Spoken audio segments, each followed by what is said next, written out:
គ្រប់ជំរាបសួរពុកម៉ែបងប្អូនទាំងអស់គ្នាសូមស្វាគមន៍នៅវីដេអូថ្មីម្ដងទៀតហើយបងប្អូនទាំងអស់គ្នាហើយវីដេអូនៅវត្តពុទ្ធិវ័នហើយទៅវត្តកោះប៉ែនដែរទេបងប្អូនទាំងអស់គ្នាហើយក៏សង្ឃឹមថាបងប្អូនទាំងអស់គ្នា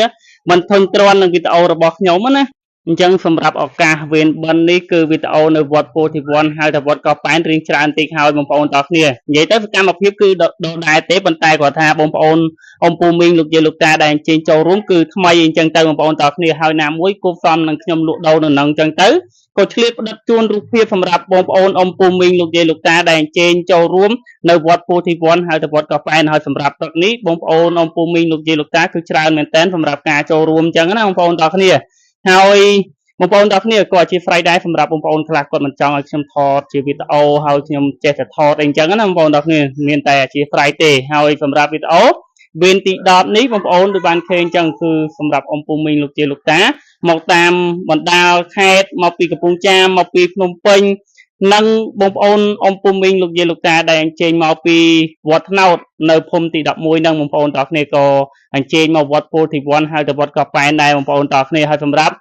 វីដេអូដូចបងប្អូនបានដឹងប្រាប់ហើយថាខ្ញុំលក់នៅហ្នឹងគឺថតនៅហ្នឹងច្រើនអញ្ចឹងទៅបងប្អូនទាំងគ្នាហើយសម្រាប់តាមបណ្ដាវត្តផ្សេងឆ្នាំនេះអត់ទៅបានទៅប៉ុន្មានទេបងប្អូនដោយសារតែយើងជាប់លក់ដូរហើយ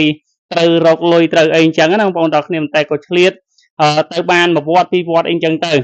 អញ្ចឹងសម្រាប់បងប្អូនទាំងគ្នាដែលមិនទាន់បានទៅមួយវត្តទេគួរតែទៅបានមួយវត្តអីទៅបងប្អូនទាំងគ្នាដោយសារតែរដូវ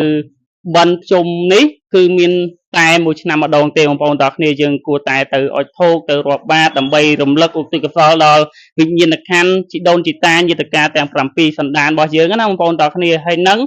កុំភ្លេចឧទ្ទិសកុសលដល់វិញ្ញាណក្ខន្ធវីរៈកងទ័ពយើងដែលគាត់បានបូជាបានពលីការពារជាតិមាតុភូមិរបស់យើងណាបងប្អូនទាំងគ្នាយើងកុំភ្លេចនិយាយទៅក្នុងវីដេអូខ្ញុំតែងតែរំលេចនៅក្នុងវីដេអូក្នុងការនិយាយឲ្យបងប្អូនទាំងអស់គ្នាដែលជាប្រជាពលរដ្ឋខ្មែរនៅតែចងចាំនៅតែលើកទឹកចិត្តសម្រាប់បងប្អូននិងវីរៈកងទ័ពយើងដែលគាត់កំពុងតែឈរជើងតាមបន្ទាត់ព្រំដែនការពារសម្រាប់បងប្អូនប្រជាពលរដ្ឋឲ្យរស់នៅសុខសប្បាយហើយមានពេលមកវត្តអារាមហើយមានពេលជួបជុំគ្រួសារសប្បាយអញ្ចឹងណាបងប្អូនទាំងអស់គ្នាអញ្ចឹងសម្រាប់ពួកយើងទាំងអស់គ្នាជាប្រជាពលរដ្ឋខ្មែរគួរតែលើកទឹកចិត្តពួកគាត់ជានិច្ចហើយយើងត្រូវចងចាំពួកគាត់ជារៀងរហូតអីចឹងទៅបងប្អូនទាំងអស់គ្នាហើយសម្រាប់វីរៈកងទ័ពយើងដែលបានពលីទៅហើយបងប្អូនទាំងអស់គ្នាក្នុងឱកាសបុណ្យជុំបិណ្ឌយើងធ្វើបុណ្យធ្វើទានកុំភ្លេចរំលឹកនិងឧទ្ទិសកុសលដល់ពួកគាត់ផងបងប្អូនទាំងអស់គ្នាហើយយើងត្រូវពហិការក្នុងការប្រើប្រាស់អីវ៉ាន់របស់ចៅសៀមយើងគួរតែកាត់បន្ថយអីវ៉ាន់ច្រើនបើសិនយើងកុំប្រើតែម្ដងទៅបងប្អូនទាំងអស់គ្នាដោយសារតែមានវីដេអូមានអ្នកខ្លះគាត់នៅតែអត់មានការជិះចាប់គាត់នៅតែទៅចាក់សាំងកន្លែងរបស់ចៅហ្វៀមឬក៏ប្រើប្រាស់សម្ភារៈហើយគាត់ឆាប់ភ្លេចអញ្ចឹងនៅក្នុងវីដេអូដូចខ្ញុំបាននិយាយអញ្ចឹងខ្ញុំចេះតែរំលឹកឲ្យបងប្អូនទាំងអស់គ្នាបានដឹងថាចៅហ្វៀមនៅតែប៉ុនប៉ង